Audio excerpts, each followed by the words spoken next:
What's up, you filthy casuals? Welcome to the Casual Shenanigans Gaming Podcast, a podcast all about everything PC gaming related. I'm one of your hosts. We're just going to go with our regular names tonight. My name is Jeremiah, and I am joined by Dave. I'm Dave. James. And Job. Hi, everybody. Gob, the amazing magician. It's Job. It's, of course, Mark. Illusions, Michael. Who couldn't be bothered to have a webcam or a picture of himself up there and instead chosen someone else. As long as you're going to have a picture, make it like Joel and make it a really creepy one. Like Joel just soulfully staring into the camera. That way everyone can feel connected to you. That's Joel's actual Skype picture, is the soulful one. Where he's like creepily staring at his webcam. Now, we're going to start the show off at the very top here. Brief reminders about tomorrow night. Tomorrow night is the Battle for Novo, where Dave and I will be squaring off to fight our way to the top of the town hall in Novo and cook a steak. And can we call this the loot grudge match? There's no grudge match. I don't want the loot. Well, you have your priorities out of order, sir. When you say it's at the top of the show, are you saying it's all downhill from here and everyone can leave now? Well, we haven't finished the announcement, but after that they can leave. Good. That's fine. Including you, Mark. Okay, so yeah, we're going to be meeting in Novo. Let's meet in the town square right by the town hall. Does that sound nice? That sounds good? Yeah, we'll pop a flare or something to We'll get meet all there. the other people in the server to come kill us. We'll be there at we'll be there right at 8 p.m. So just get there in some stable third-person regular server, and then when we send out the link, or like you guys hop in our TeamSpeak, and then we'll tell you exactly which server we're in. And you guys are welcome to come join us. Then we'll split up into teams. Brief reminders, please bring a baseball hat and a beret, if at all possible, so we can split up into teams. And please keep all the hacking and duping and cheating to an absolute minimum. As in, stop it. And the TeamSpeak server, we will be tweeting out a lot ahead of time. If you don't already follow us on Twitter, you are missing out your opportunity to get very few news updates each week. And you're missing out your opportunity to see the TeamSpeak address without checking one of the videos that has it in it, which is a lot of them. So you're not really missing out on a ton, but you should follow us on Twitter, because if we need to make any last minute changes or anything, that's where we will announce them. So Casual Shenanigans, JERMgaming, Evil Viking. All right, the news.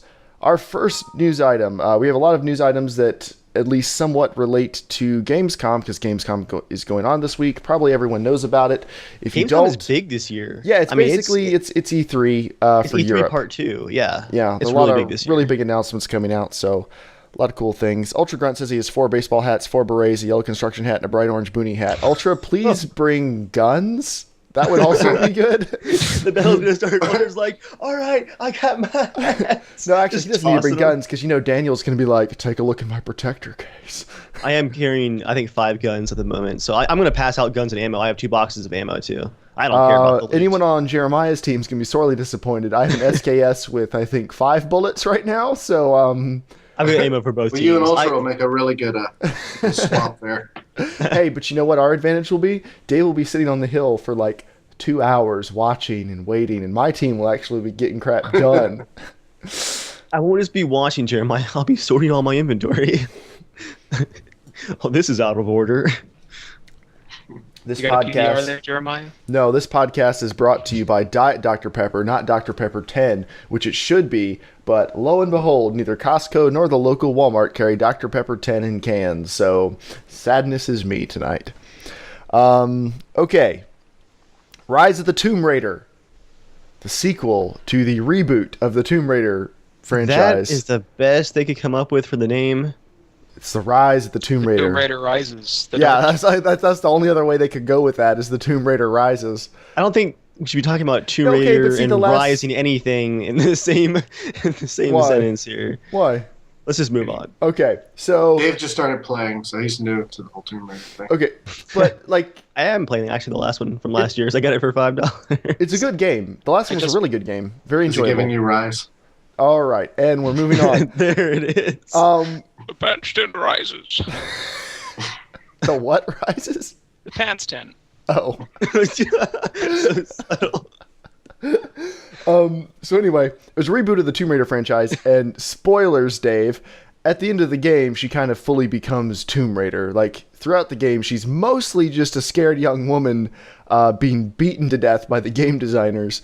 But towards the end, she, I don't know, gains some of that confidence we're looking for, and you feel like, hey, she might just make she it. becomes a man. She started out a little boy. She becomes a man. It's not the most nuanced character, let's be honest. I would say that they bloodied her pretty good in the game. I'm only like a few hours in, but it's a lot more than blood. Like she lands on like a piece of wrought iron like 5 minutes into the game. It like stabs her all the way through. The only thing I don't like about her characterization in the game is, like a lot of women and things, her character progression is basically just crying, screaming, running, and suffering up until the switch flips, and then she's like, and it's clobbering time. And then she's just great from then on. So, I don't know. But anyway, there's a new Tomb Raider coming out. The first Tomb Raider was a big success, and Rise of the Tomb Raider drew a little bit of ire from people when it was announced it was going to be an Xbox One exclusive, and a lot of people were like, wait, they said that the last game didn't sell as well as they thought, so the obvious solution was let's put it on one platform, and not also, just everyone that. who The immediately platform ran that out. has sold the fewest. Yeah. Everyone who ran out immediately on hearing that to buy an Xbox One, please raise your hands right now. I don't think anyone did that. Anybody? No? Oh, that was unexpected. So, as it turns out, lo and behold, unknown to anyone before now, except almost everyone thought this was the case, it's a timed exclusive. So, exclusive means when it actually comes out, not forever, just like most games are. Just like, it's so great watching press conferences where they have to dance around saying, this game is not just on this platform. Like, enjoy Call of Duty, the best experience on the Xbox One this fall. Also coming out on everything else. Yeah. So, I think timed exclusives are stupid. I understand that I don't know, it's just another form of marketing. Like, I get It's that. marketing weasel words is what it is. Just straight up weasel words. I don't think it's quite as bad as having a different pre-order bonus for every different store that carries the game. But, yeah, it's, of course, another thing PC gamers don't really have to deal with. What pre-order bonuses does Steam have? None? Okay. All right, we're cool then. Let's just buy it. Well, you heard about what Call of Duty is doing for their pre-order bonus, right? Nope. Which If one? I see Call of Duty Advanced Warfare in a title, I click elsewhere. You'll actually, from what I understand, I have just barely skimmed information about it. You'll be able to actually play the game early if you pre-order, like days early before everybody else. Which is just, it's the same dumb thing as Battlefield 4 Premium. Like, guys, 2 weeks early access. No, you're holding it back for everybody else for 2 weeks. There's no early access. Pierre Sloth, you make a good point in chat, and something we ought to cover. Sometimes studios do this, yes, so they can make the game. They need a big infusion of cash from a publisher to finish the game, and then in return the publisher gets it early. But so many timed exclusives are not that at all. Like when Call of Duty DLC hits one of the consoles a month ahead of time or a week ahead of time, they don't need the money. When Grand Theft Auto DLC hits one of the consoles ahead of time, they don't need the money. And I don't think Square Enix needs the extra money for Tomb Raider, especially since like they just put out all the Tomb Raider games and all the platforms at the same time last year. So I don't think this is because of the money. If it was a smaller game, I might believe that, but I have no reason to believe that's the case. So, yeah.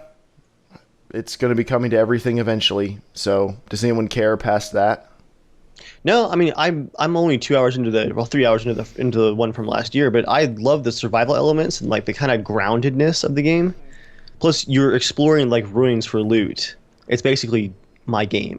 So, if Have you think you it's ever played Tomb Raider before? Not really, no.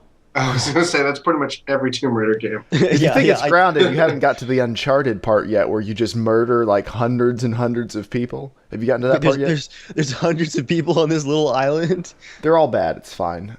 Oh, but that's kind of lame. I love like the seclusion of being in the jungle, like exploring these Japanese ruins right now. That's a really cool feeling. Well, that's how most adventure games start out. Is like it's really fun. It's in the jungle, whatever else, and then by the time the game ends, you're like fighting robots in a space station. Not this game. You know what I mean? Like that was Far Cry. Like, ooh, spooky island, surprise, hundreds of mutants. yeah. Unfortunately, you have to run into town at some point, Dave. Unfortunately. You can't loot the jungle forever. Dang it. Or the jungle loots back your body. It kills you. That's where I was going with that. All right. Your skin. Our next news item, Metal Gear Solid 5 and the Metal Gear Solid 5 preview, The Phantom Pain, which is a dumb name, are coming to the PC. When was the last Metal Gear Solid game that was on the PC? I can't remember. Has there been one? The PC got ports of the first two Metal Gear Solid games. They got 1 and 2. They didn't get Snake Eater. They didn't get Guns of the Patriots, which is the best one in my opinion.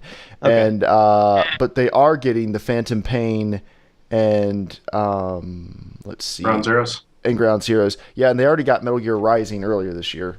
So help me out, James. Which one was on the GameCube? Twin Snakes. That was a remake. Yeah. Okay, yeah, that's the only one I've ever played, but it was a great game. I loved it. Wait, the second one wasn't on the GameCube? No. Mm-mm. Oh. My last console, 2002. Yeah, I like the Metal Gear Solid series a lot. I like that they're coming to the PC. Unfortunately for Sony, that is one of the games that would make me consider getting a PS3 or PS4. Because Metal Gear Solid 4, actually, Mark, I first saw it at your house. I came over and you were playing it, and as soon as I saw it, I was like, whoa, I need to play this. And I went home, bought it. That television. Yeah, even on your RCA HD television. And I went home, bought it, and I think I beat it in like a week, and that's including all the super long cutscenes. I think it was like 35 hours. And it's one of the best games I've ever played, hands down. So, did you not play any of the other ones at that point? I hadn't at that point, but I went back and played whatever they called the edition that like adds the better camera controls into Snake Eater. Right. Whatever the collection was, I played the collection. I didn't finish number 1. Just because at that point the control scheme was so old, I just got super frustrated and moved on. I wouldn't mind coming back to it at some point, but... Did you try the Twin Snakes, or was it the actual, like, did you actually play the PlayStation 1 version? It was probably Twin Snakes. Oh, okay. You should go back and play the NES versions. Nah. No, I'm good. Not a real fan, not a real fan. But... I mean, are you guys excited about this coming to the PC? Or very, actually. Yeah, Mark, I've been following it. Were you planning on playing this on your PS4? Originally. Probably not now. Good answer. Hey, this will probably give your 780 Ti a workout. That's what I was thinking. Because Metal Gear Solid 4, that was probably the best looking game I've seen on the PS3. Until maybe like Uncharted 2 or Uncharted 3. But Metal Gear Solid 4 was a super good looking game. So, I don't know. Hopefully that continues. But, yeah, it's coming... I hope I like Kiefer Sutherland. What? Isn't he doing the voice of Snake now? Oh, yeah, I think so. Which is a shame. We have no release date for the Phantom Pain, so we definitely don't know when Ground Zeroes is coming, do we? Yeah, I don't think so. Okay. That's fine. Next news item. Battlefield Hardline, a game I am also not excited about at all. But Dave has seen some campaign things this week, some clips from the campaign at Gamescom, and Dave is a little more excited. So, Dave, I don't want my skepticism about the game to color it, because from what I understand from people who are excited about it, it does look to be really cool. So, can you walk us through what we saw for Battlefield Hardline? Had you watched it yet? The single-player footage? Yeah, okay. I watched it. No, I'm just comparing it to my reaction of seeing Battlefield 4's campaign. I played all of 3's campaign. It was all right. The story was interesting enough to keep me going, but the AI was terrible. Shooting was just meh. And when I saw Battlefield 4's campaign last year, I'm like, this is just more of the same. It looks exactly the same, just a little bit better graphics compared to Battlefield 3. Did not amaze me at all. But this looks actually like a different style of gameplay. At this point, we all know that Frostbite looks good. Of course, the game's going to look good. I was looking to see something different in the gameplay for sure. You're playing Cops and Robbers single player, obviously. It's a little campy, like a little bit of Bad Company 2 elements, but I think it stays a little bit more towards the realism side of things, like Battlefield 4. At least they're trying for that like drama feel.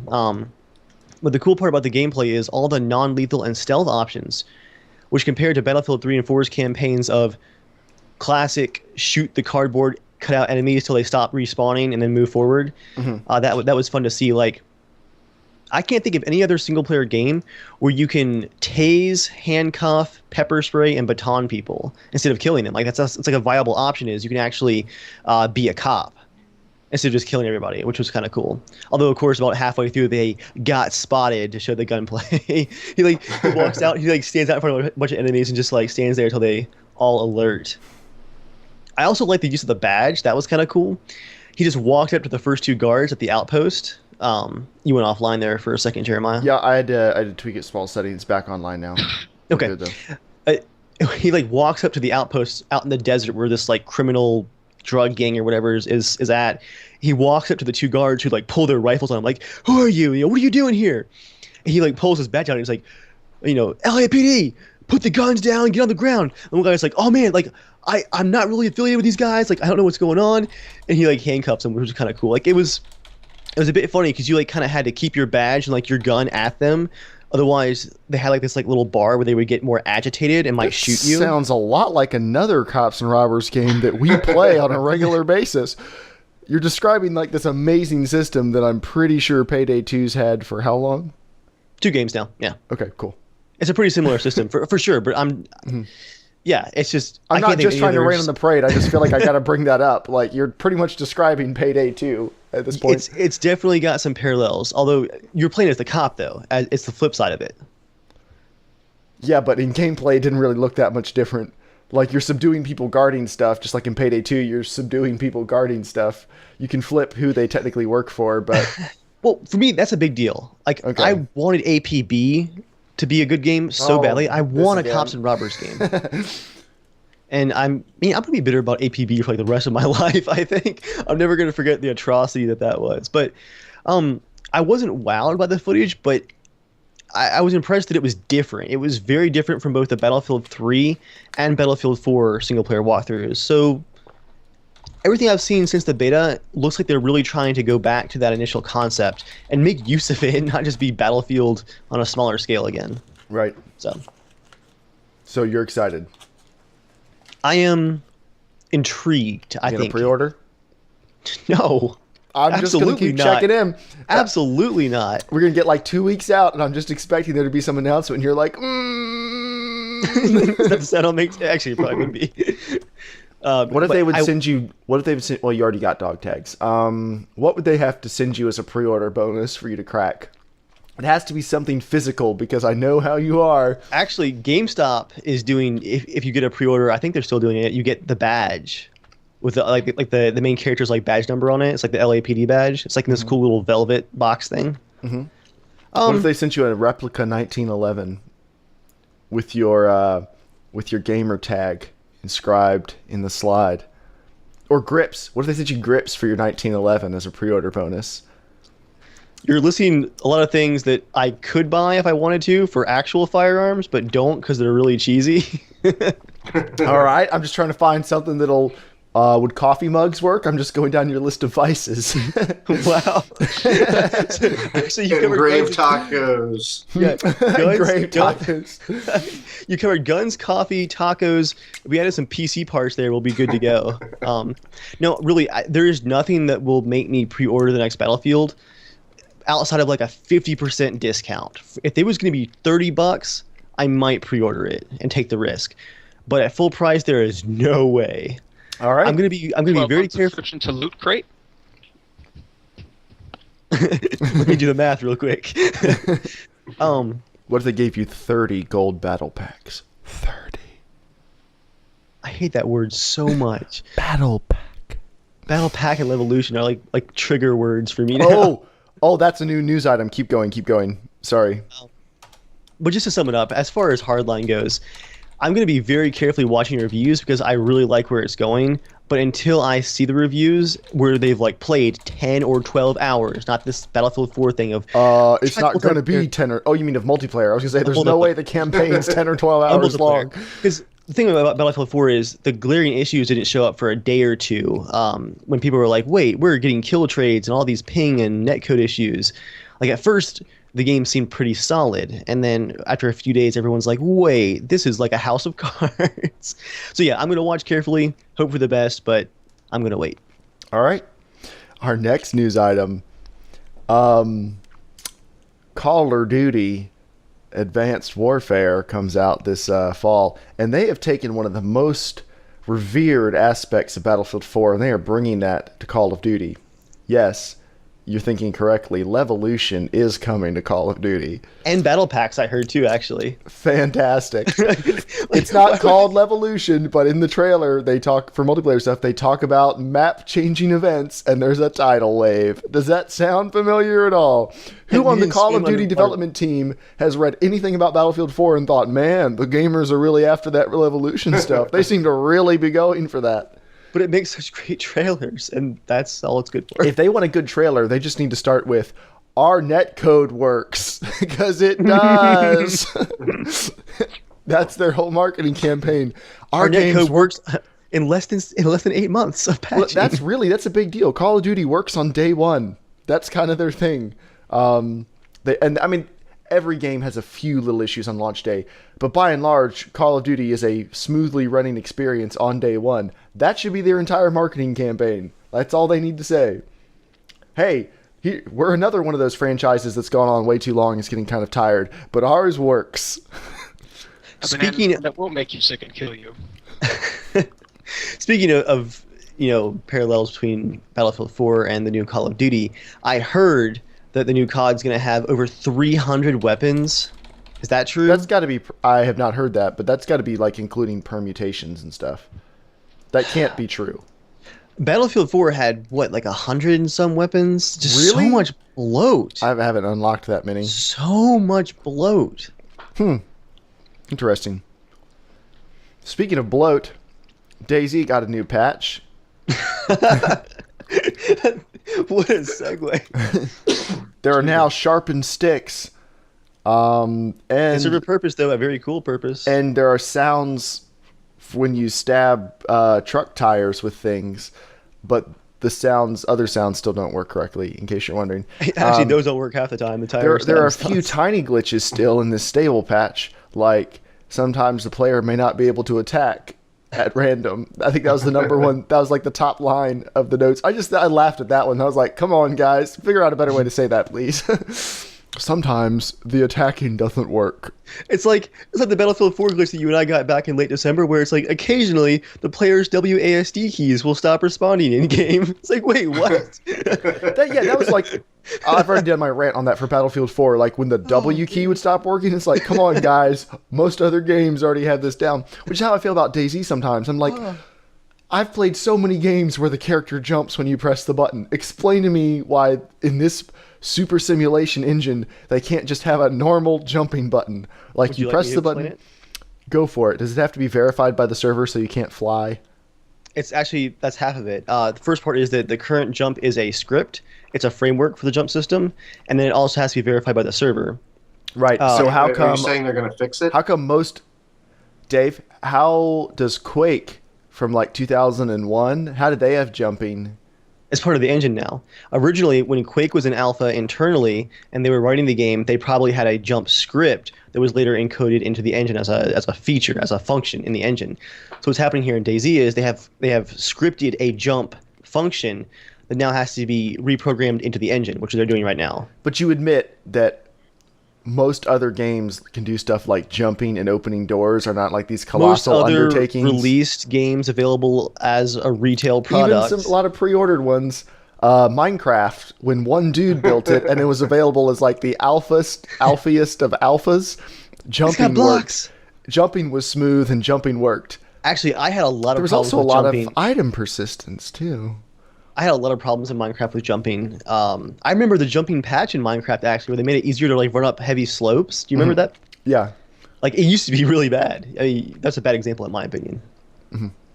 But yeah, the jumping did work though, so that part's good. Some of the time you didn't like run at a fence with zombies chasing you, smashing the button, and you get there, and then your character stops and just stands there, and you're like, jump, jump, jump, and he's like, one leg over. The one that always happened to me in Minecraft, your leg is broken. Early on in the alpha in Minecraft, the one that always got me was where it would jump, but it wouldn't continue the forward acceleration. So you'd be like running and you just jump like straight up and down all of a sudden. I got that a whole bunch early on. Yeah, it had issues. I'm not trying to rag on DayZ too much. It's just it's funny that. It's just funny. Some of the problems they run into, I just feel like... The patch notes starting out with those two things are hilarious. I agree. But does it make sense like why that's happening? Do you kind of understand? I understand why it's happening. I just feel like most other games, even in development, crossed that threshold of development a long time ago. Just saying. I just remember them showing off the jump last year at E3. That was hilarious. Why? Because people were excited about it? Oh, no, because all the characters were running, like they jumped over the fence and everything, and people were like, how did they do that? It was a local server. Okay, I was gonna So, say so the 'cause- server and the client were on the same local system. So it was Gotcha. instantaneous, everything. Yeah. Gotcha. Like the script functions fine in a perfect world. Like if you're on a local server with no players, it would be instant. You wouldn't even notice it. That's not my way to jump in a perfect world. Just Oh, wouldn't saying. that be fun? Have a LAN, a DayZ LAN of like 64 people on one server. Ooh. So every time you kill someone, you can just wait for the screams from somewhere else. Yeah, the DayZ patch. What's new in the DayZ patch, Dave? Honestly, the patch notes for this one are huge. This is our second stable patch in 2 weeks and fifth experimental patch in 2 weeks. They are cranking out patches. And this one in particular added 2.5 new towns. The third one was not supposed to be in it at all yet, but got accidentally pushed to the update. They added persistence on, I think, all official servers now, almost all official servers on stable. Mhm. The loot, in my opinion, is the best it's ever been balanced on experimental or stable. The amount of ammunition, firearms, and general loot is really, really good right now. It could use a little bit more tweaking, but the game reminds me a lot of the mod as far as loot balancing goes now in a very, very good way. Really big patch, and even with the player cannot attack bugs, the placeholder melee with the stupid ray cast from your cursor, where your cursor like has like a single beam that's cast from it to calculate the hitbox. Even with those issues, I think this patch is like the best one I've seen in a few months. It's lots of content and it's a lot of fun to play. I think we are seeing the benefits of having the large staff finally. If they keep doing it this frequency, it'll be really awesome. I think it's too early to say, oh yeah, we're cranking now, because they could always put out a patch next week where loot no longer works. I mean, that's kind of par for the course. Because They've they've to know about the benefits of a large staff, Jeremiah. I could have told you about them a long time ago. Oh, I'm just remembering the good old days of standalone where everyone had an M4 and 500 bullets. Oh yeah, that was super lame. Berezino, like people talk about Berezino being a death trap. The Belota airfield was a better death trap than Berezino will ever be. It was like a war zone because everyone was spawning there and everyone was dying there. Anywhere that you spawned in that first month of the alpha, you could beat a Belota in 10 minutes flat, wherever you spawned. It was a good system. And there was another military base, another 10 minutes away. Like, what you would do is, you could just follow the sound of M4 shots echoing through the valleys to get back to Belota. And also, they fixed, in this latest patch, the camera clipping in everything. You can no longer clip your camera through walls. As far as we know. No one has found anything that shows it's possible in the last few days, and usually it takes like 1 hour. That's so been such a big, long problem. I'm reticent to be super excited about it. I really hope that's the case, though. Like, I Operation really Flashpoint had that issue. Bohemia. I don't know which point you're trying to prove, Dave. No. It's been broken for like a decade, guys. It's cool. No, that's what I'm saying. I'd be amazed if it's totally fixed too, because it's been I a hope people on the decade. ARMA 3 team are like, hey guys, could we get some of those patches, guys? Can you give us some of that tech? Have you been following the ARMA 3 experimental branches? No. Those guys and their post-launch support, they're going nuts. You know what's coming for the first time in the ARMA series? What? That everyone's always wanted? A story? Firing from vehicles. Yes. Okay. They're working on it as right soon as now. that's out, I'm making a mission where we all get AKs and sit in the back of pickups and fly through the Technicals. valleys. Black Hawk Down mission, it's happening. Sweet. So anyway, DayZ patch, and we'll be, unfortunately, like I really wish the less ammo patch had happened after the battle for Novo, because this is going to be a lot more difficult. I've got 2 full ammo boxes, 20 slots of ammo from before this patch. We'll be okay. Do you want to meet up tonight, Dave? We're going to have to, after the podcast, we have to meet up and keep gearing. 'Cause I think my most geared up person is on a first person only server. So, For that shame. sucks. All right. Up next is Bloodborne, which I'm guessing Mark and James know a lot more about than Dave and I. I quick don't know request. a ton. I've only seen like the trailer. That's it. Okay. I mean, there's not a lot of details. But Quick request for James. If you and Joel insist on continuing to send me console exclusive trailers, please preface them with that information so I can add them to the bottom of my queue. I'm tired of getting all excited about these things and being like, oh, yep, Exclusive. Crushes my heart, James. It's timed. You know it. You know it'll be on PC. It's probably timed. All right. I mean, even Metal James, Gear. walk us through Bloodborne. What's Bloodborne? I don't really know that much about it. I mean, they really have. Also, James, I think you're using your webcam mic. Sorry. You definitely do not sound like you're 1 foot away from your... How long have we been doing this podcast? long enough. I think long enough is the answer. Tap your mic real quick. Tap it? Yeah. No, it's not on. I can see it in the settings. Yeah, it's most definitely not on. Did you unmute it? Did you unmute it when you moved it? This is good radio right here, guys. Hold on. Oh, yeah, there we go. It didn't show up earlier. It sounds There we good go. now. There's that sexy voice. Hello, James. All Hi, that how bass you is guys back. doing? All right. All Take right, us let's through do this Bloodborne. Time to talk Yes. about Bloodborne, guys. Let's just talk about it right now. Talk a little higher than earlier.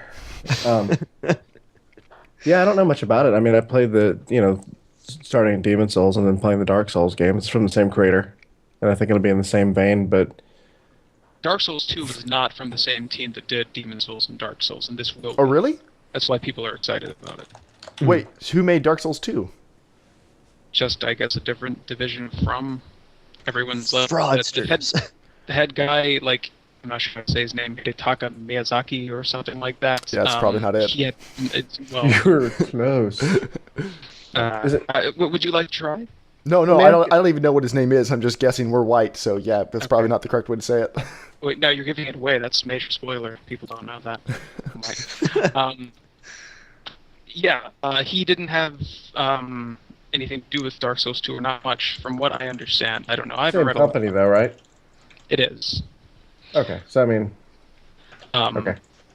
Yeah, Dark Souls 2, just like I do enjoy it, but doesn't have quite the same magic, I don't think. And it does seem a little bit like that, sort of thing that happens with the sequel, where it's like, well, we got something that works, let's like tweak a few things and put out some more, which is fine, but not preferred for me. So it's kind of like the Call of Duty B team. Like Infinity Ward came out with Modern Warfare, and everyone was like, amazing. And the next year was like, let's go back to World War II, guys. And everyone was like, oh, okay. I mean, this is good. World at War is still my least favorite game for all As the Call it of Duties. should be.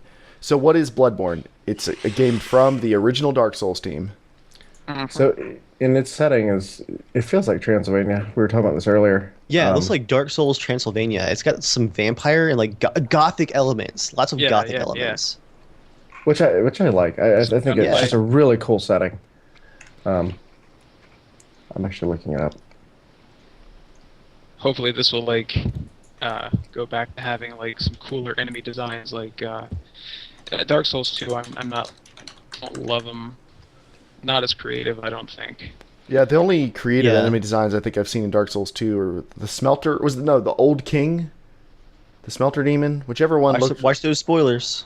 I'm just saying names. Whichever one looks like a Balrog, I thought was pretty good. The Scorpion Lady, that was a pretty cool design. And the giant weird frogs are kind of cool, I think. Those are lame and tame in comparison to the creatures in Dark Souls 1, I think. Or just Dark Souls. But, yeah, the trailer looks cool. I think so. It looks a little faster than the Dark Souls and Demon Soul game.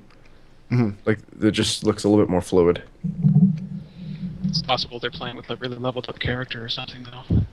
Maybe. Maybe it's towards the end of the game when you're actually able to do stuff. He also doesn't look like he's carrying 100 pounds of armor either. Or 10 swords that are all really crappy that he got early on and can't do anything with, sell, or drop. I'm not bitter. You can sell stuff, but you passed by the guy. I didn't lead you to him. Why not? I don't know anything about this game. I'm only 25 hours in. Seem very like eager to kind of blaze through the areas and I don't know. Your playthrough was very unique, and I don't want to diminish that. I don't want to like actually make it just like every other Dark Souls 2 playthrough, where people learn and do some of the hard work on their own. Exactly. This is the American playthrough. I'm a good manager. What can I say? Outsource it. So yeah, that's Bloodborne. We'll bring you more news as we have it. probably several days later than we have it. Mod tools, Dead Rising 3. Whose news story is this? That is me. If you guys could just stand by for 1 second while I read my news story and then just relay it Prep work. with Done no all further the word. prep work. He doesn't should know probably- crap. We should probably cite sources in this news section, seeing we're doing no work here at all. This comes from I did some work. America Souls 2. Nice. This comes from GameSpot. Dead Rising 3, I have played none of them, so there's that. Is coming to PC with full PC support and Steam integration, so advanced, higher textures, all the usual PC options, full Steam integration, and then a mod tool set, that's very surprising. Dead Rising is a very console-y series. So wait for the open world zombie game mod for Dead Rising 3 that makes it the fun DayZ that you can kill 10,000 zombies in. It's coming. If you guys want to play a fun game, load up Steam Greenlight right now and just search for Zombie MMO. Holy crap. Is that just the name? Dude, no. It's a genre started by DayZ, ripped off by the Warzy, improved by Nether and H1Z1, and now everybody wants to get on board. There are pages of zombie MMO wannabe startup games on Steam Greenlight. Which It's one's the best insane. though? Which are the best though? Like if I wanted to play some. I hope you're patient, because none of them are out yet. Nether's out, but it still runs like it did in alpha. I'm still getting 22 frames per second. All right. But yeah, just go on Steam Greenlight and just look up Zombie MMO. It's pretty hilarious. I do think it's funny. In this GameSpot article, they say full graphics options on the Xbox One. Dead Rising 3 runs natively at 720p, 30 FPS. Gosh, so powerful. Wait, on the one? Yeah, on the Xbox One, What? 720p, 30 FPS. Good job, guys. Lead the I mean- charge. Convince people to sell them Xbox 360s. That was a launch game, wasn't it? Okay, open up the It's screenshots, close. Jeremiah. The game doesn't look terrible, but it does not look like it should be running at those settings on the Xbox One at all. Nope.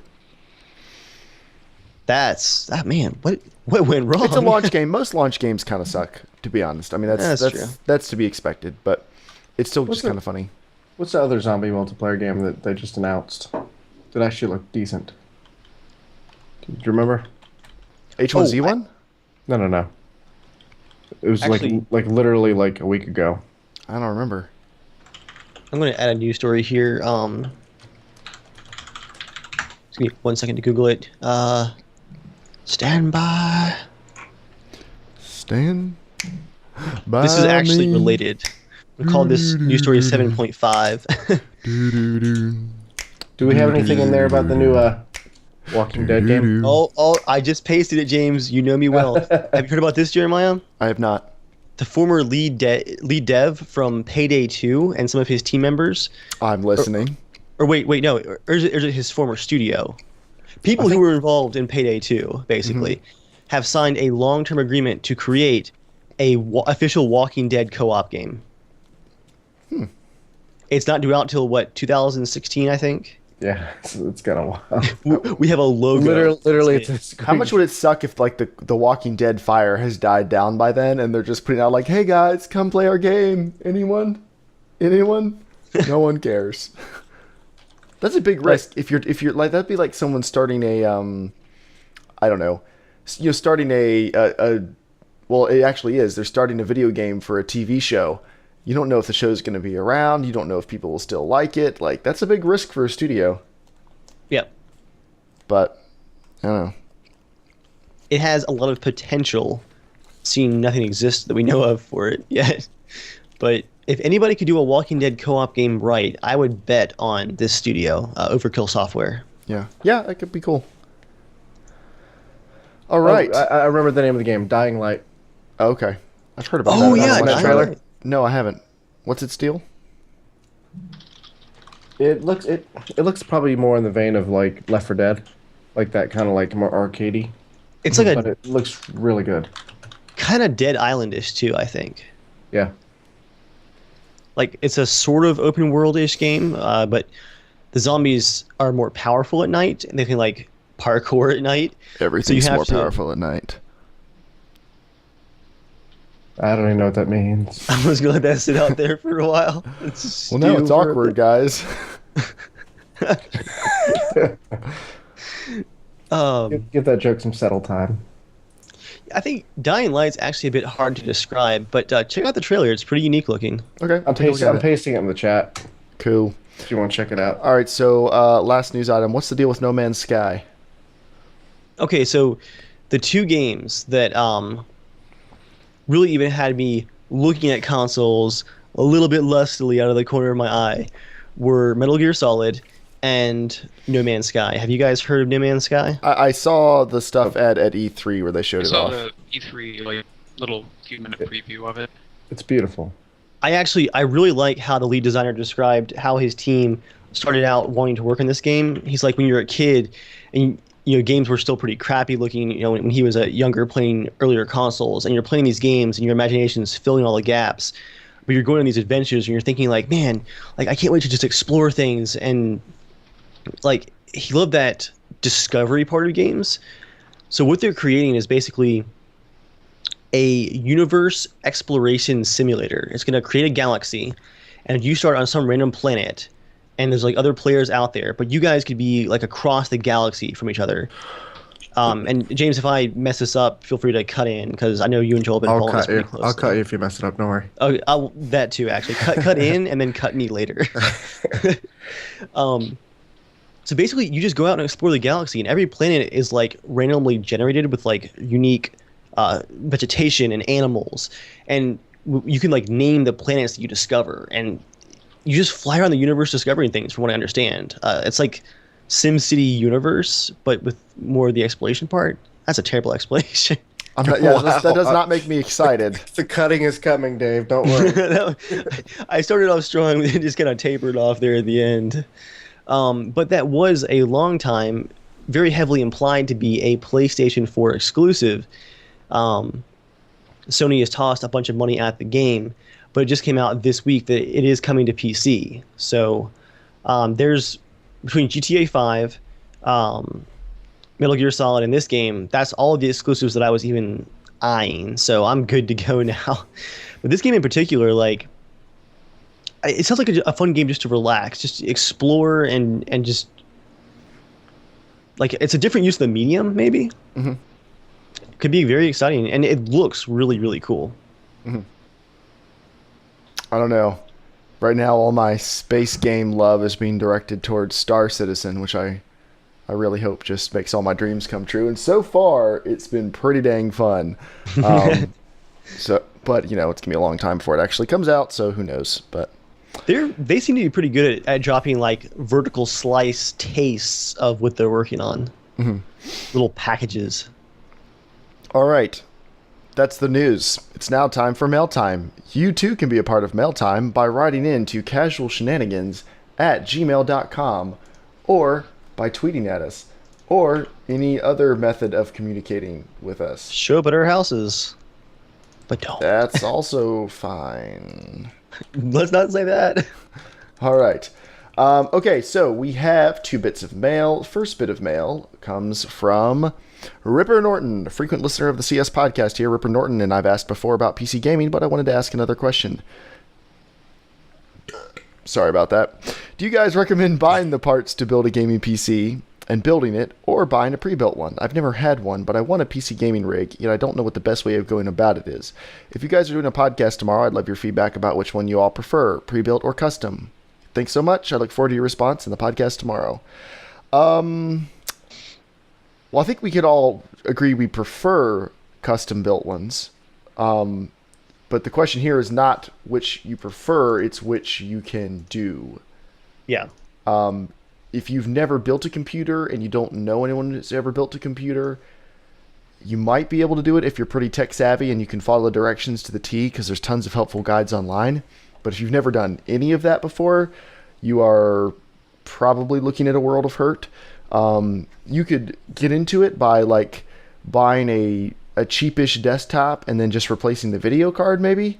Like, I don't know. There's not many intermediary steps between building your own and just buying a pre-built gaming computer. It really depends on your budget. But yeah, pre-built or building yourself is definitely better but you may not have an option. So, if you're pretty tech savvy, you could definitely do it. There are lots of great guides online. I built my first one after I'd only swapped out hard drives and memory before. I'd never done anything else. I just followed the directions.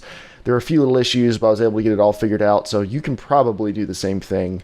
And it's gotten so much easier compared to even just 5 years ago. Especially things with like PC Part Picker, which won't let you pick incompatible parts. That's pretty awesome. You just need to know everything that you need to have. So if you need help picking out a build, we can definitely do it. But my recommendation would be, for the smoothest experience, find someone who has built computers before. Yeah. And then I'm an idiot, and I sort of did it, but Jeremiah's hands he was right beside me. We were recreating the clay scene from Ghost. I thought we were recreating that old painting of Jesus holding the guy, who's like collapsed. It's kind of like that, but the guy who nailed him to the cross. Yes, exactly. And so I'm holding collapsed Mark, who's just holding a 780 Ti in his hands. He swooned because he took it out of its package and then just beheld the magnificence of the heatsink. It's so big. Boy, Blinky, I do enjoy the building part of building PCs. At my old job, I got to build them every once in a while for work. I think my best day at work ever working that job was when lightning knocked out a couple of our computers and the insurance check came, and I got to build some brand new ones with a pretty good budget. And the stack was about 6 feet tall of computer parts that showed up. I was like, this computer is going to have nothing but solid state. It had multiple solid state hard drives. Everything was so overkill. It was glorious. That was a good day. Pierre Gasloth. We're going to go look at her build. What does she say? She's looking to buy more storage, but she's concerned about buying an internal drive that makes a lot of heat. What are you worried about? What do you guys suggest for additional internal storage? I would not worry about heat from an internal drive at all. Has that ever been an issue for you, Dave? They run it 40 degrees Celsius with no extra cooling. As long as your case has a good airflow, your drive should be fine. Honestly, I don't even know if you need that good airflow. I have a stack of 4 terabyte drives running right on top of each other with a very slow fan pulling air across them, and I've never had a single issue with the 2 terabytes before. You have a fan, though. I do have a fan, but I've had them in cases before where it was just an exhaust fan pulling through.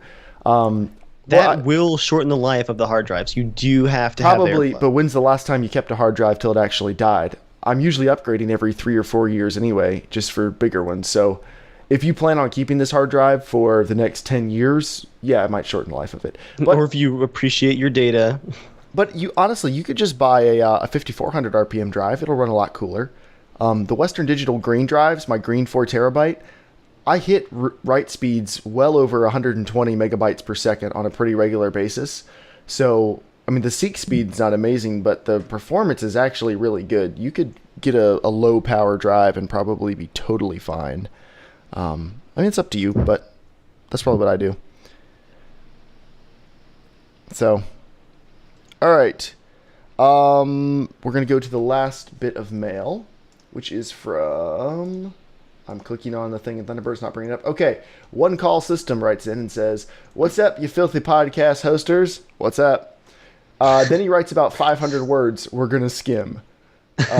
No offense, One Call. It's just we don't, I can't read through the entire thing, but we still have a main topic to get to, actually, tonight. Yeah. Oh, man, we're a little prepared tonight. All right, says, long-time listener, first-time writer. In fact, I was the first one to write a review on iTunes where you shouted out my username on the show and was going to give me Mass Effect, but I already had the game, so I said, nah, just wanted to show the love and Warm Honey. I don't know what Warm Honey's a reference to, but thank you for your iTunes review. We appreciate it. Thank you for your Warm Honey. Sure, James, thanks you for the warm coffee. Honey. Look at his teddy bear face. He's like, warm honey. James like it. Classic James. All right, he said, "I'm pissed because you're having another event and I can't join you because my motherboard crapped out on me." Yeah. So he said, "How it started, I'm just skimming a little bit. Don't worry, One Call. I've read the entire email. I'm just skimming for the listeners to give them the pertinent information. My screen started freezing when I got home from work one day. I restarted the computer. Nothing happened. I tried everything to get it started. Dead in the water. Checked the power supply. The power supply appears to be fine. The power button appears to be broken on the case. So I pretty much need a new case or a new power button. He's leaning towards a new case because it's impossible to reach the button. And the only other problem could be the motherboard. And he feels like the motherboard's the issue because the computer hung up before he shut it down. So anyway, I'll use most of the old stuff I got on here, but I need to ask you guys, what should I upgrade? The motherboard is a must, obviously, but maybe the video card too? I'm going to cut in right here. I don't think the motherboard's a must, obviously. You haven't properly diagnosed your computer, so I don't feel like you can say that you know for sure whether or not the motherboard's broken. If you've broken the power button, if you can solder, it's probably fixable. If you can't solder, cases are cheap, get another case. But I don't know if I would replace the motherboard immediately unless you just want to, but we're going to go through the rest of your stuff anyway and answer the rest of your question. Here is his current build. A Corsair 750 watt power supply, a Radeon 6950, a quad-core i7, that's all he can remember about his CPU, a Cooler Master fan of some kind, he can't remember. He said it's a big hulking thing, kind of seems legit. 8 gigs of DDR3, a solid-state Samsung Evo 840, and then 8 other hard drives for all of his storage. An Asus P7 P55 DE Pro motherboard, and then M Audio sound card, Windows 7 Pro, a Cooler Master case. And said for his motherboard, he needs lots of serial ports for his hard drives and prefers lots of space. Yeah. And his budget is no more than $500 to replace the motherboard, new case, and maybe a new video card.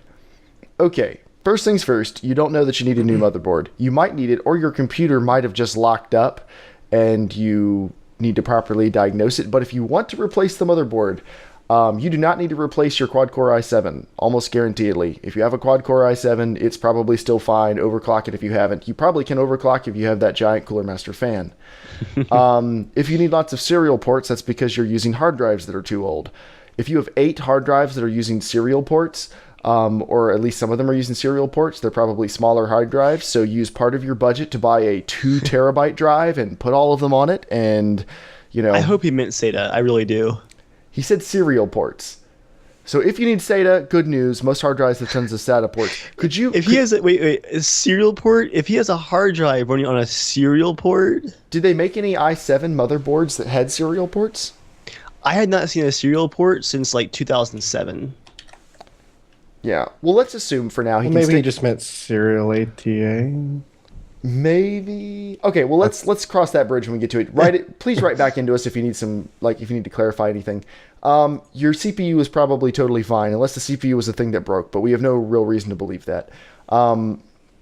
I'd say your first thing is buy a new case, put everything into it. That's going to be a ton of work, but then you'll know if it was just your power button.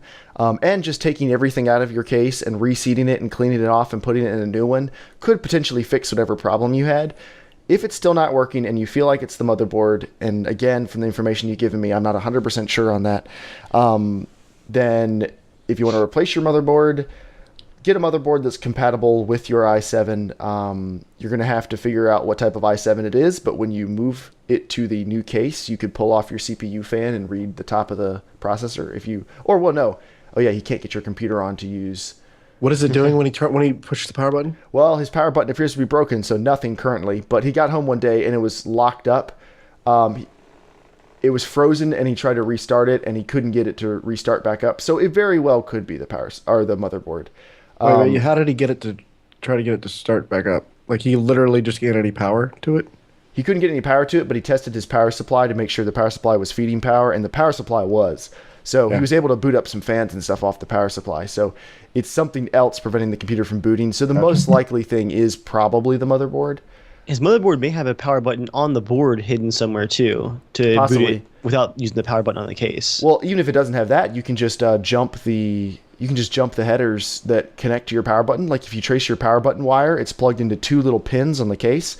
Yes. Stick something electrically conducive between those 2 pins, and you'll jump it. And like your teeth. Paper clips work well, screwdrivers, things like that. But I feel like he's probably already tried that because he knew how to jump his power supply to start fans. So, but if you haven't, try that. If it still won't start, it's probably your motherboard. The chat's also suggesting maybe like pulling the BIOS, like the battery, or yeah, you can pull the battery out. But if it's not even posting, it probably isn't the BIOS. Right. But the CMOS battery could be dead. That's true. Very low chance of that happening, but it's a watch battery. It's pretty cheap to replace. You could try that. Not a bad thing to try, especially if you have like a first gen i7, then it can be a pretty old battery. I've never heard of that happening, but I'm sure it has. In most cases, a computer with a dead CMOS battery should still post, but the clock would just reset every time it lost power. Like my laptop has a dead CMOS battery and it functions fine. Right. But the time's just all off. So that's not likely, but it's a possible, you know. But so let's assume all of that stuff, like let's assume he's correct about all of this and he really needs a motherboard and a new case and maybe a new video card. New case, I'll make it easy for you. Corsair 200R, I'm using it. I've used it in 5 or 6 builds. It is the best case you can get for 40 or 50 bucks, depending on your budget. Mark, are we using that case for you too? Yep. Yeah, it's a great case, isn't it? Or it's a super boring case, but I mean, you can put... And if you like nice things, go up to $100 and get the Corsair C70. But either way, Corsair equals good things. The 200R is a very nice case, though. That's the thing. It is. The very much only bad thing about it is you have 8 hard drives. It only has 4 bays. It has 4 hard drive bays and then 4 SSD bays. I still maintain part of your budget should go to a hard drive to replace some of these hard drives. Have you considered a RAID? I wouldn't even do that. I would just like, seems like one 4 terabyte drive fixes this dude's problem with the hard drives. But, you know, anyway, right back to us about the hard drives. I'm curious what these 8 hard drives are and what your capacities are. But just, yeah, go on PC Part Picker, pick your CPU once you figure out what type it is. Again, you can just pull off your fan and clean off the top of your CPU with a nail polish remover. Is probably the easiest thing you're going to find that will clean off the paste. Be very careful. You don't pour it on it. You dab it onto something and then clean it off. But you should be able to read the name of your processor. Put that into PC Part Picker, and then it'll show you all the motherboards compatible with it, and then just pick a motherboard that suits your needs. You'll want to spend probably at least $100 to get one that's not totally crap. I would look at an Asus. Asus is where I would start with motherboard brands, and ASRock makes good, cheaper stuff. And then Gigabyte's decent, but Asus is pretty much a guarantee that's going to be a pretty decent board. And then, so yeah, Corsair 200R, Asus motherboard. 6950 is not a terrible video card. If you let us know what your budget is after deciding what you want to buy for these things, then we'll tell you what to get. I'm going to guess that a good upgrade will be like an R280X or maybe a GTX 760 or maybe a 770. Because you could get a new motherboard and a new case for $150 to $200 pretty easily. And that would leave you $300 for a video card. You don't have to spend that much, but you could. So do you guys have any more advice for one call? I think we covered all of it. All right. Well, if you have any other questions, you need to follow up, please write back into us. Don't take it you. to Geek Squad. Yes. Don't. If you have a good independent computer shop, take it there. But this sounds like something, you sound like you know what you're doing decently. So you can probably diagnose this yourself. But I would definitely start with the case just to be sure. Because, yes, it's kind of inconvenient if you have to then order a motherboard. But, you know, it would suck to order the motherboard. He has to pretty much order a new case anyway, right? He's definitely getting a new case unless he can solder. So I would get the new case and make sure it's not the power button issue. But I would also jump your motherboard first because that'll bypass the power button. So I guess, no, you don't need to do the new case first. Jump your motherboard header, see if it's the power button or if it's the motherboard, and then you should be good to go. Because even if other stuff was dead, if you jump the header on the motherboard, if it's getting power, it will at least start spinning fans. Even if the CPU's dead, you believe you can spin fans. So that's how we'd go. All right. It's now time for our main topic. It's been a couple weeks since we've had a main topic. Just because we've had tons of news and stuff. But this was a little bit of a light news week. Only took us an hour. So Yeah. Our main topic is probably, for PC gamers, the, how would you describe it? The most traumatic announcement of Gamescom. I'm just basing it off of other people's reactions. I mean, what do you think, Dave? The announcement, in case you don't know somehow and didn't read like the episode title, DayZ is coming to the PS4. Dave, can you walk us through the basics of the announcement? Yeah, Dean Hall had a very brief Gamescom speech from the stage during the Sony press conference, actually. And he later talked on Reddit about how awesome it was to actually get up on Sony's stage and talk about PC.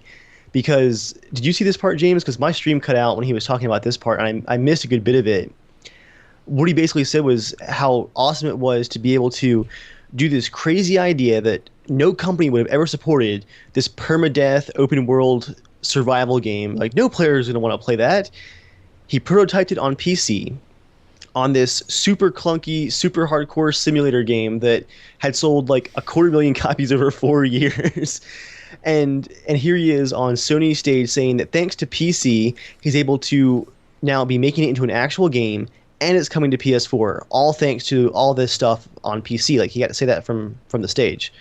And he also went into further detail later on Reddit about how a lot of the new stuff that we're getting on PC as a trickle-down effect from this huge push to get it to PlayStation, we're getting things like the DirectX 11 renderer, and Bohemia greenlit that because they wanted to have that ready to go for the push to console.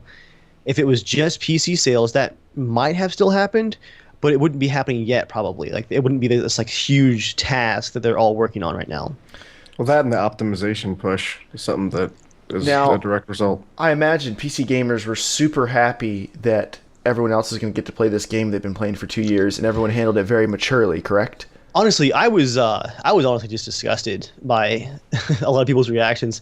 I'm a subscriber on Reddit to r/PC Master Race. It's a fun subreddit all about PC gaming. It's fun to see the dumb things that people post on YouTube about how the human eye can't see past 24 frames per second and stuff like that. Like, I enjoy laughing at that. But man, people, some very ignorant PC gamers. The stupid mat was rolled out. Let's just put it out there. Don't dance around it, Dave. Hit it hard. They took it as like this personal slight from Dean Hall as a betrayal of the PC Master Race, and I could not stop rolling my eyes. I mean, this guy, he's been an ARMA modder for like 10 years. Like, if you can go out and look at Dean Hall's like Cessna aircraft mods for ARMA 1 and 2 and stuff like that. In Bohemia as a studio, when you think like PC games, Bohemia is one of those studios that cranks out some very PC-centric games. Very PC games. The graphics are gorgeous. Your computer can't run it. There's a lot of issues, but the mods are great. Exactly. It's the quintessential like libertarian PC gaming experience. Anarchy! And for them to just instantly assume that, like, oh, Dean Hall is a sellout, and he's right up there with Ubisoft and Watch Dogs. Like, isn't it a little early to be calling that? And what's wrong with being a sellout? Money is fantastic. If you want to finish your game, having lots of money is a good way to do that. Yeah, I was just really, I came very close to unsubscribing from r/PC Master Race, but I stayed for the Gabe Newell memes. The easiest way, I think, to make the argument is, if you want other games that come to consoles that look cool, if you want them to come to the PC because you want to play them, you should want all the cool PC games to go to the consoles. Now, it is reasonable for a PC gamer to complain when they get a crappy version of the game because like it's dumbed down to go on the PC or something because it was developed first on a console. That's a reasonable thing to complain about because you're getting a crappy version of the game that everyone else is enjoying. You're not entitled to a beautifully running game. It's not like you deserve it, but it still sucks and you can complain about that. But if it's something that's developed first on the PC, you're getting the best experience. Why do you care if other people get to play it? You should be happy they get to play it, because if other markets get to play it and enjoy it, then that increases the chance that the game will have better support. It'll be made with a better budget. You have a better chance of getting another one. Like, everything becomes better for you. Except in the case of Crysis, now that I'm thinking about it. That series went downhill. But for the most part, dang it. And that kind of I shouldn't have mentioned that while I was making my point. I got this. Tag. There is a legitimate concern here. DICE, for both Battlefield 3 and Battlefield 4, loved parading the fact, like, guys, PC is our lead platform. PC is the focus. When in reality, what they were saying is, yeah, we started building the game on PC, and 6 months into official development of X game, Battlefield 3 or 4, we then split branches, and we were working on all of them at the same time. So yeah, you got a lot of console features. That is the incorrect way to do development. I'm going to try to bring up one of Dean's quotes here. There was a post on Reddit where someone actually said, like, I'm okay with PlayStation getting it. That's fine. You know, whatever. What I'm worried about is the PC version, which at this point is unfinished, and is still in the development process, will it be dumbed down along the way in preparation for this console version? And Dean said, yes, that is what you need to be asking. That is the correct question. Like, will it get dumbed down? And he said, hold us to that. Like, Dean made another giant mistake when he was talking about that too. He needs to hire a PR person. He gave way too definite an issue, because one of the first comments on Reddit was someone saying, okay, so for this to run on the PS4 and reach the vision you have for it, are you saying that you can have like a 100 to 200% increase in players, a 100 to 200% increase in zombies, and a very smooth frame rate, including in cities with all the new graphics features? And Dean said, yes, absolutely. That's all possible with optimization. And I went, oh no, because it hasn't happened yet. And Bohemia, to this date has not made a game ever that ran that smoothly. And it puts more pressure on them to make a well-optimized game because it's going to be on the PS4. But that doesn't mean console games are always well-optimized. A lot of them run like crap, too. Like, that increases the chances that they're going to hit a 30 FPS target for DayZ and be like, yeah, that looks great, you know? I actually see both sides of that fence, Jeremiah. Bohemia definitely has a very rough history for optimization, but if there's going to be one game in their history that does finally hit that 60 FPS smooth mark, I think DayZ will be it, just because there's so much focus 60? on... Yeah. You think it's going to hit 60? We can already run I 60. so. We can already hit 60 FPS in a lot of the woods and stuff. We know the game is capable of it if they can get it optimized for the busier sections. And that's the thing, is that even in ARMA 3, the new renderer wasn't the biggest priority in the game. They were doing so much more outside of the renderer. That was only a small segment of the game. This DirectX 11 renderer has the potential to finally be the most optimized Bohemia game. Their track record says don't be super excited about this yet, but if I were to pick from Bohemia's entire library of games, one game that could do it, I think DayZ could be the one. It could be, and something that would make me excited is for a PS4 multiplayer game to run smoothly, any console game, multiplayer game to run smoothly, most of the work has to be done by the server. Like, it pretty much has to be all server. So, if they get to that point with DayZ, the servers will be really awesome, and that should mean the range of computers that can play DayZ well should be much better than it is now. So that is exciting. Most PCs that play DayZ are faster than most PS4 or all PS4s. So that is exciting, because like, it theoretically more people should be able to play it. I mean, that's should be the takeaway, but we don't really know. And you should never complain about games going out to other people as long as your experience isn't being dumbed down. That's the question. If they cap DayZ at the knees to make it run on the PS4, we'll be complaining. We'll be on the front lines complaining, and you should be too. But and Dean knows that. He knows already that that's going to happen. It's not like people don't complain about everything he does now, the poor guy. Well, like, true. Is the complaining really going to get worse? But oh, dude, his Twitter feed. I should have pulled my comments of the week from his Twitter feed. We would have had like an hour-long segment. Yeah, but I think it's a good thing. Yeah, it's definitely a good thing. Yeah, James, I want to hear what you think. You play a lot more consoles than me and Jeremiah. I think DayZ's probably one of the one games that and Payday 2, even though I own it for the console, I play it because you guys play it. And the ability to actually still be able to play, but playing from my couch and playing maybe with the controller. I don't think it's the type of game that's like that twitchy where I need, a mouse and keyboard. Right. I'm pretty excited about that, number one. Number two, I think the fact that my gut tells me that since Sony's behind it, they've set a bar for them that they have to reach. Not that Sony's never allowed crappy games on their console, but for them to let them come out on stage and to, that's a big deal. Create that expectation that this is going to be, we're going to take it as seriously as they do. I don't know. I think it could convince them to do things that they need to do. And plus, the interface is going to get the facelift that it definitely needs. Yeah, someone actually asked that same question, James, on Reddit. They said, okay, so you guys obviously have all this optimization to do for PlayStation. Is PC going to see that same push for optimization? And his reply was just, absolutely. I mean, you're already doing that optimization work, and with the new consoles being x86 based, the hardware is so similar, everybody wins here. Go ahead, theoretically. Yeah. Best case scenario, everybody Now, wins a lot. do you find it odd that they're like Sony obviously is putting a lot of weight behind this, or a decent amount of weight behind it, because they feature it during one of their conferences, and they're probably, I'm guessing, kicking Bohemia some money to help with the development. No, they're not. Actually, they're the not. answer to that question too. Sony is not involved in the development process at all. Okay, because I find it. They also have H1Z1. That's Sony Online Entertainment. Do you Yes. think this is them hedging their bets? Like, if you're on the H1Z1 team, does this make you feel better or worse? They're cutting 2 slices of the pie just in case. Right. Like, that's. I mean, how would you feel if you were on the H1Z1 team?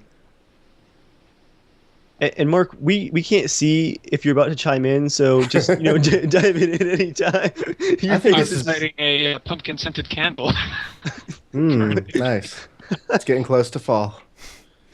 I think they probably knew about this a long time ago. Not that they're even the same really division. I mean, who knows what kind of communication online entertainment actually has with the people that make these deals. But I mean, they've been talking about going to console for what, over a year now. They've been saying they'd like to, but they haven't. But they've been having meetings with. I'm sure they've been having meetings. The company. Yeah. So I mean, it's not like Yeah. they said, "Oh, sorry guys, I know you guys were really hard into H1Z1, but we just yesterday came up with this deal." I'm sure they knew it was there. I mean, worst case, I think H1Z1 will probably come out first. The thing that makes me feel weird about it is, I'm just from the perspective of an H1Z1 dev, is you got to assume when they started development on H1Z1, they probably said, "Hey guys, see that mod DayZ that's like blowing up all over the internet? Let's do that for the PlayStation 4, but better. Here's 200 guys and $50 million. Get to work." You know, it's probably not exactly those numbers, but get going. And they're like, "Guys, we're going to beat DayZ at their own game." I mean, they had to be pretty competitive thinking about it. And then how would it make you feel to, like, 2 years into development, they say, "Yeah, we're going to go ahead and bring DayZ to your platform." I don't know. Like, I don't think they're shuttering H1Z1 or anything. Obviously, they're not doing that. They're still going to make it. But it would make me feel a little odd because the games seem really similar. Actually, I was hoping Joel was going to be here so I could throw this question at him. I'm still kind of excited to see H1Z1. I think I am going to pay for that early access. But I wanted to throw this question at Joel. Joel, what features does H1Z1 have? Like, not a stable frame rate or working zombies, but like from a features list that DayZ does Coffee? not have. Didn't we establish coffee? I would say the zombies and the stable frame rate are pretty good features. That's not like a bullet point feature though. That's just a It's like a factor. major feature. Like, honestly, that makes me really excited. I'm talking about from a gameplay design perspective. Yeah, when you're lots of on the zombies. Lots of zombies. Okay, so zombie numbers. That's a feature. Yes, a good. Okay. Well, zombies that seem to work pretty well in the preview videos we've seen. The I'm not talking H1Z1 about functionality. I'm talking about just features though. I'm talking about the list, okay? Have you seen the number of hats DayZ has? It's Team Fortress 2, the MMO. I was just curious. Like, it seems very, very similar. Like you said, I wonder how they're feeling right now. Apparently, you can rent private servers. So, Mark, you can in DayZ too. would I be correct in saying that you are not as pumped on your PS4 as you were when you bought it? I don't really think I was pumped on it when I bought it. It was just like, I don't know what I want for Christmas. I'll just get PS4 because maybe there'll be something on it that I like someday. I mean, there wasn't anything coming out for it when I bought it I was excited about, so it was just, I'll get one. Wow, you might not have been the best person to ask this question. PS3. I thought you were a little more excited than that, but Nope. Well, my question I was excited to get Super Mario 3D World. I really was. what I was going to ask was, would you be at all tempted, if you didn't play DayZ on the PC already, would you be at all tempted to try it on your PS4? Or does that not sound like the type of game you bought your PS4 to play? PS4 4? Yeah. Is that what you were going to say? I was trying to avoid it. Yeah. I guess I feel like maybe the community may be more around my intelligence level, actually. This is our army. Are you? Is this question basically asking me, like, just for shits and giggles, will you buy a copy of DayZ so we can see what it's like? No, because Joel's going to do that almost I'll buy guaranteedly. a PS4 too. Yeah, we have Okay. people who will do that. But no, you mostly play on the PC, but you have a PS4, so that's why I'm curious. like James probably leans more console, and then some PC. You're probably more PC, some console. So, what would your perspective be on? Is this something you want to play on the PS4, or do you still not really care? I don't really care. Okay, cool. I mean, if there's like some substantial reason why it would be any better and it would be worth me paying for it again, maybe. If everyone else that was gonna play it, you know, like if you and Dave bought a PS4 and you wanted to play it on there, and I was like, okay, we're all playing it on there now. Yeah. Whatever. You know, but no, I'm not. But it's cross-platform, right?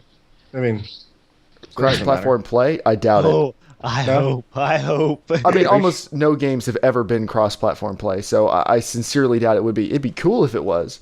That's definitely a time where you want to be playing against console people. Behold the reaping. Hey guys, this game doesn't have auto aim or aim assist. Yeah, I want to see Joel make like an 800-meter shot with a... It says it'll allow cross-platform play. Really? Yeah. That's awesome. That's really awesome. Oh, Yeah, I mean that's one of the reasons. That's one of the reasons why I would get it for PS4 because I can still play with you guys. Actually, maybe yeah, that would throw up TeamSpeak on my laptop and still play. that would be the best of both worlds then, because you could be on TeamSpeak with us, or just get like a wireless headset and sit out. Oh, but how are you going to listen? Well, you'd have to figure that out. But you could definitely make it work. Why isn't there a TeamSpeak app for consoles? That seems like something that should have happened a long time ago. Sit on my couch and actually look at my television, then looking behind my shoulder every once in a while. You could do like, that. "Oh, it's so You could do nice." that with like 2 USB extension cables. Smart. I'm not going through this again. So this actually, I got into a 10-minute argument with Joel when we were leaving work. Like he stopped by my desk, and the last thing he says before he leaves is he just sighs real big, and he's like, "Man, I can't wait to get DayZ on PlayStation 4." I'm like, Joel, you built a new computer 8 months ago. You own the game. You played it last week with us. You have a mouse and keyboard. You have what I'm sure is going to be the superior draw distance on PC. I'm like, why are you excited? Like looking forward to the PS4 version of the game you can play right now. And he's like, well, I just want to play it on my couch right now. I'm like, you can do that too right now. Steam home streaming, guys. It works really well. You can even use controllers. Look it up. It's so easy to set up, and it's free. Do it. With DayZ. Anything Controllers in DayZ. Controller support is disabled at the moment, actually. Yeah, It was not disabled for a few DayZ, months I mean ago. in general. But yeah, DayZ right now is not a game you want to even try with a controller. You don't have enough buttons. You wouldn't be able to play. But I understand what he's getting at. I mean, it is just the PS4. It boots super fast, and you can get into the game literally in a few seconds without having to launch Steam and stuff. I mean, so this draw, you literally go get a drink in the kitchen and come back, and it's ready. right. For me, this is like an experience. You have to kind of build up to it. So I want that extra 30 seconds of boot time on Windows 8. Guys, so I think he's talking about foreplay. I can't be sure. I didn't want to use the word, but it's out there now. He's straightening out his Emotional map. actions, boot time. He's straightening out his map on the wall. He's pouring his coffee. He's putting on his comfy slippers. I light the candles off to the side. Actually, when I boot the game now, I just hear sexy sax in my head. He's locking the dog outside. Have you tried streaming DayZ in your house? Or Me, James? anybody? I haven't Yeah. streamed DayZ. I've used Steam in-home streaming a couple times though. If you get a chance, check it out and see if it works. Okay. Because I'd be curious to know. I've got Since- a I mean, wireless. since I've got a wireless keyboard. I could probably make that work. I'd have to I'd have to rig up a wireless mouse because the keyboard has a little touchpad on it, so I'm not playing DayZ with a touchpad. But yeah, I should be able to get to work. I'll let you know. I'll let you know how well it works. But Okay.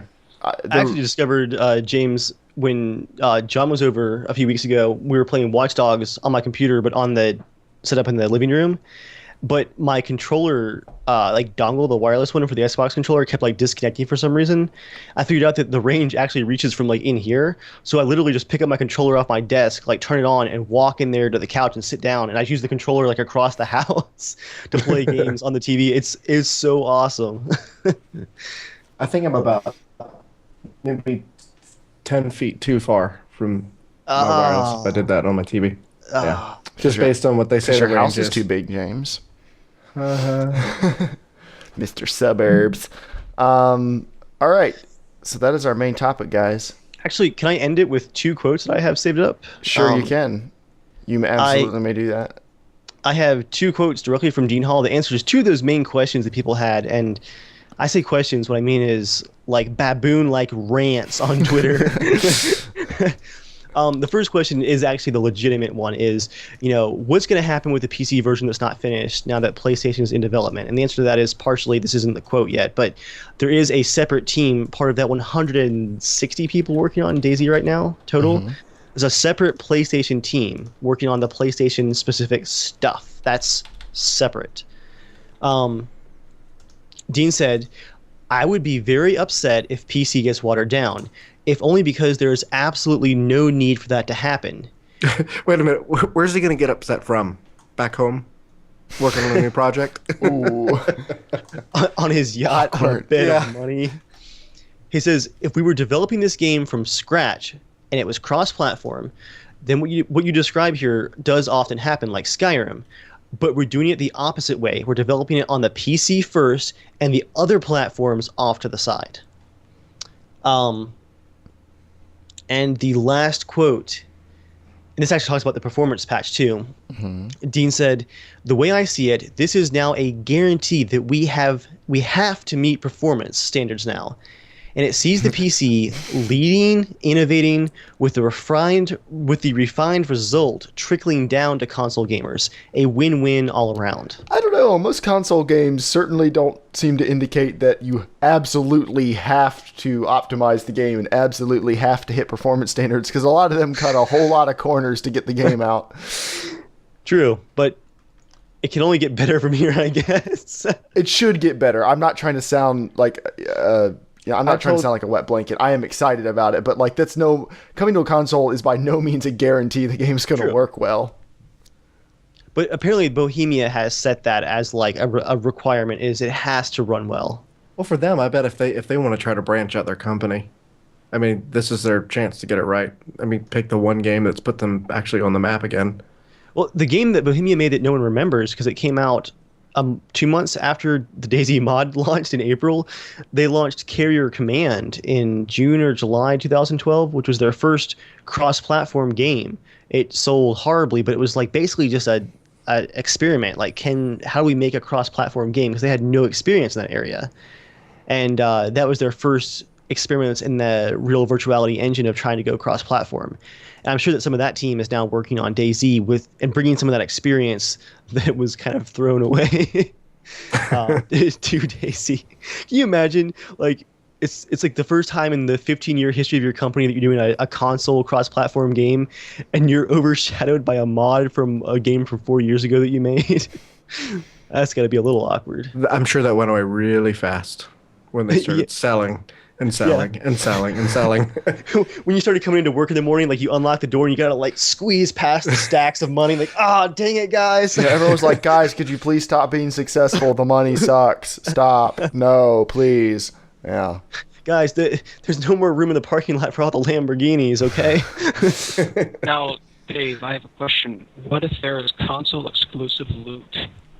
I will be seriously pissed. Like, personal affront level pissed. Mark basically just pulling the pin out of a grenade and going, catch, Dave. I'll kill you all. Whoa, that was like a Bilbo Baggins moment there. Sorry, I went to a dark place.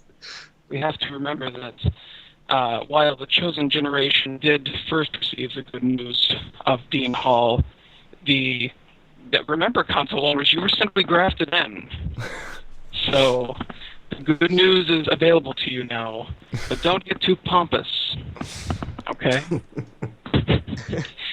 So there you go. I still love, too, how very PC-centric Dean Hall is. Someone reposted his Twitter comment from, it was like January, like right after the alpha came out for PC. There was this one guy who was tweeting him, like every tweet he posted about DayZ, this one younger kid would respond like, is there going to be a PS4 version? Will there be a PS4 version like every day?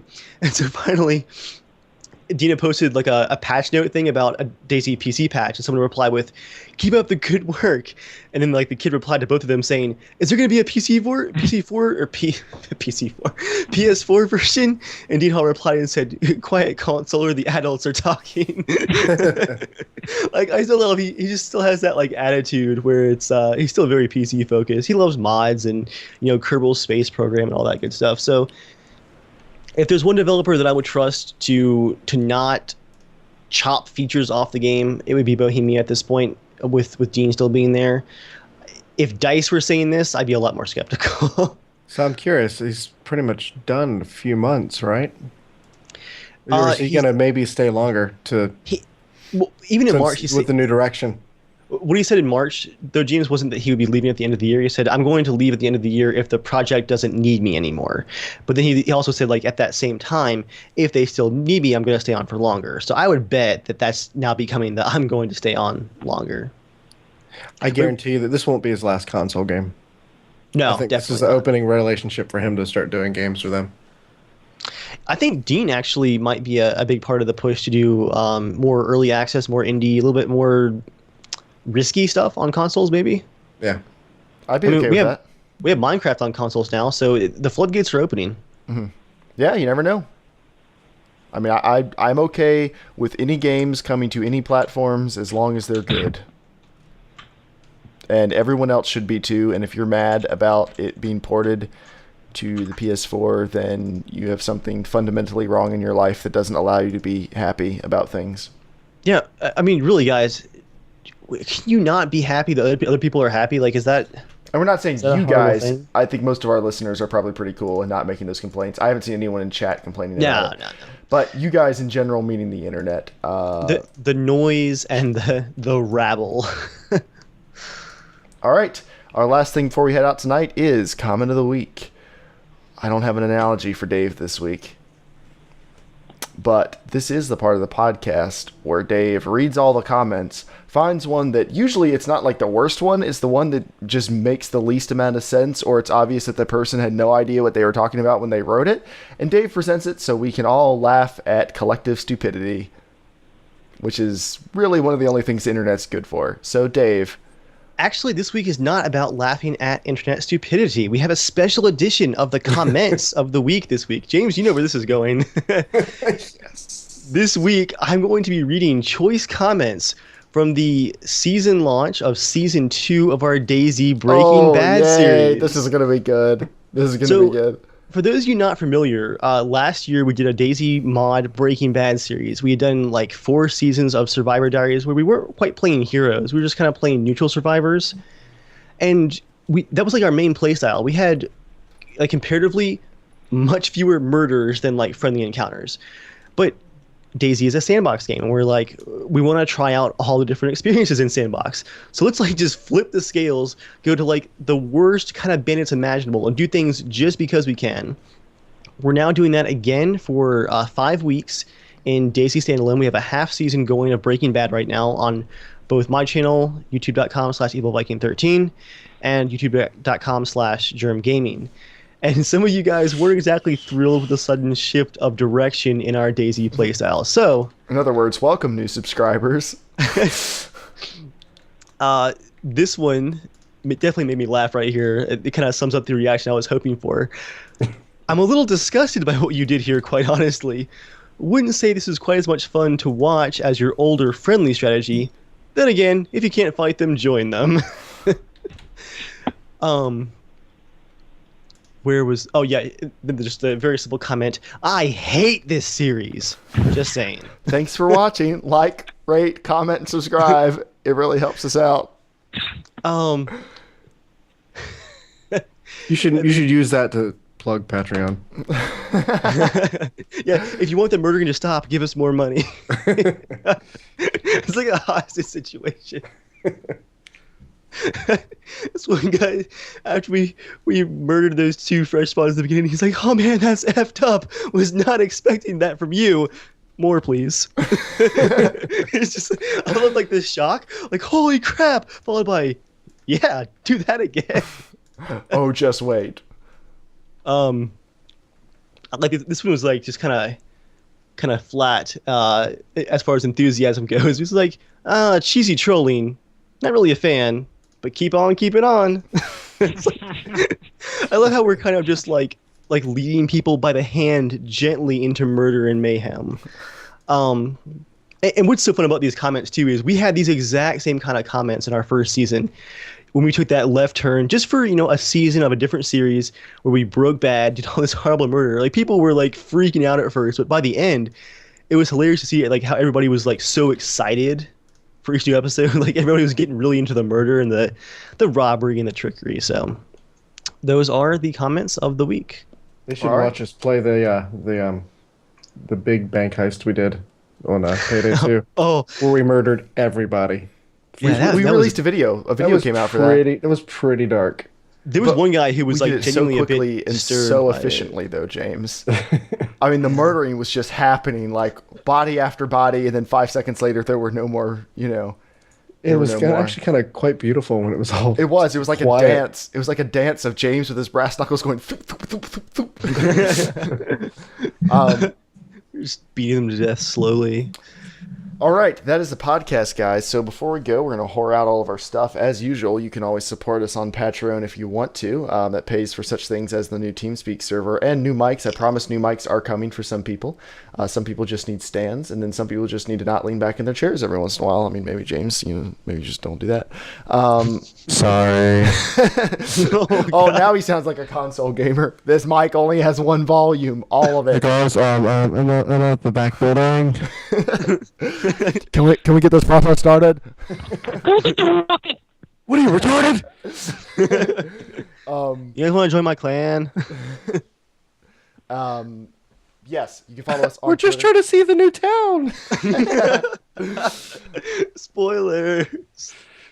ErieX says in chat, hey, my internet sucks. I can't watch the stream. Upload the YouTube version quick, please. Well, I'm going to try to, but I have to edit it, and I'm a person. We have an event tomorrow, too, so it could be a few days. He can't hear you saying that, though. Yeah, that's true. He had to go. Quick question, Jeremiah. Are you going to live stream the event? It's hard to live stream DayZ without it, like... I don't want to live stream because it's so much room for cheating. And we're also going to be organizing, so there'll be like a lot of chatter. I think I'm going to just record it, guys, and do a video up probably middle of next week of the event. It'll be more organizing. It won't be 2 hours of like, all right, guys, everybody in the same server together. Oh, no, it's this server. No, the password's this. We'll skip all look that at the stuff. chat. Who's going to take over Joel's 90 seconds? Joel should be back soon, as far as we know. Joel... What's the best way to say it? Joel's been busy with Norman, just like he was last week.